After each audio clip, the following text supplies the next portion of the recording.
एक गांव में एक किसान रहता था। उसके परिवार में उसकी पत्नी और एक लड़का था। कुछ सालों के बाद पत्नी की मृत्यु हो गई। उस समय लड़के की उम्र 10 साल थी। किसान ने दूसरी शादी कर ली। उस दूसरी पत्नी से भी किसान को एक पुत्र प्राप्त हुआ। किसान की दूसरी पत्नी की भी कुछ समय बाद मृत्यु हो गई। किसान का बड़ा बेटा जो पहली पत्नी से प्राप्त हुआ था, जब शादी के योग्य हुआ तब किसान ने बड़े बेटे की शादी कर दी। फिर किसान की भी कुछ समय बाद मृत्यु हो गई। किसान का छोटा बेटा जो दूसरी पत्नी से प्राप्त हुआ था और पहली पत्नी से प्राप्त बड़ा बेटा दोनों साथ साथ रहते थे। कुछ समय बाद किसान के छोटे लड़के की तबीयत खराब रहने लगी।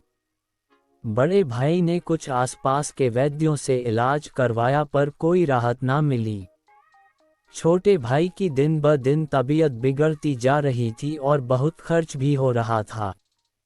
एक दिन बड़े भाई ने अपनी पत्नी से सलाह की कि यदि ये छोटा भाई मर जाए तो हमें इसके इलाज के लिए पैसा खर्च ना करना पड़ेगा और जायदाद में आधा हिस्सा भी नहीं देना पड़ेगा।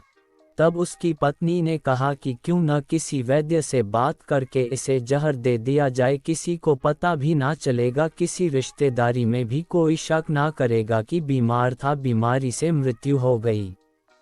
बड़े भाई ने ऐसे ही किया। एक वैद्य से बात की कि आप अपनी फीस बताओ, ऐसा करना, मेरे छोटे बीमार भाई को दवा के बहाने से जहर देना है।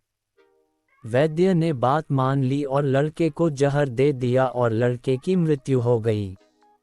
उसके भाई भाभी ने खुशी मनाई कि रास्ते का कांटा निकल गया, अब सारी संपत्ति अपनी हो गई। उसका अंतिम संस्कार कर दिया गया।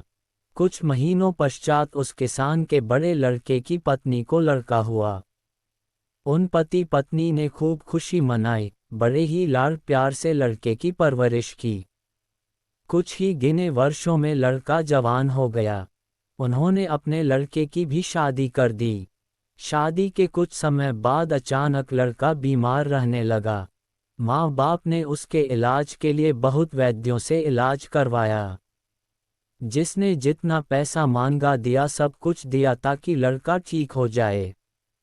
अपने लड़के के इलाज में अपनी आधी संपत्ति तक बेच दी, पर लड़का बीमारी के कारण मरने की कगार पर आ गया। शरीर इतना ज्यादा कमजोर हो गया कि अस्थि पिंजर शेष रह गया था।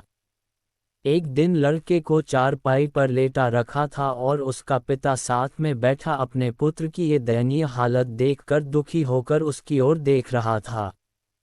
तभी लड़का अपने पिता से बोला कि भाई, अपना सब हिसाब हो गया, बस अब कफन और लकड़ी का हिसाब बाकी है, उसकी तैयारी कर लो। ये सुनकर उसके पिता ने सोचा कि लड़के का दिमाग भी काम नहीं कर रहा है बीमारी के कारण, और बोला, बेटा मैं तेरा बाप हूँ, भाई नहीं। तब लड़का बोला, मैं आपका वही भाई हूँ जो आपने जहर खिलाकर मरवाया था। जिस संपत्ति के लिए आपने मरवाया था मुझे, अब वो मेरे इलाज के लिए आधी बिक चुकी है, आपकी शेष है, हमारा हिसाब हो गया। तब उसका पिता फूट फूट कर रोते हुए बोला कि मेरा तो कुल नाश हो गया, जो किया मेरे आगे आ गया। पर तेरी पत्नी का क्या दोष है जो इस बेचारी को जिंदा जलाया जाएगा। उस समय सती प्रथा थी जिसमें पति के मरने के बाद पत्नी को पति की चिता के साथ जला दिया जाता था। तब वो लड़का बोला कि वो वैद्य कहाँ है जिसने मुझे जहर खिलाया था। तब उसके पिता ने कहा कि आपकी मृत्यु के 3 साल बाद वो मर गया था। तब लड़के ने कहा कि ये वही दुष्ट वैद्य आज मेरी पत्नी रूप में है, मेरे मरने पर इसे जिंदा जलाया जाएगा। हमारा जीवन जो उतार चढ़ाव से भरा है, इसके पीछे हमारे अपने ही कर्म होते हैं। हम जैसा बोएंगे वैसा ही काटना पड़ेगा। कर्म करो तो फल मिलता है, आज नहीं तो कल मिलता है। जितना गहरा अधिक हो कुआं, उतना मीठा जल मिलता है। जीवन के हर कठिन प्रश्न का जीवन से ही हल मिलता है।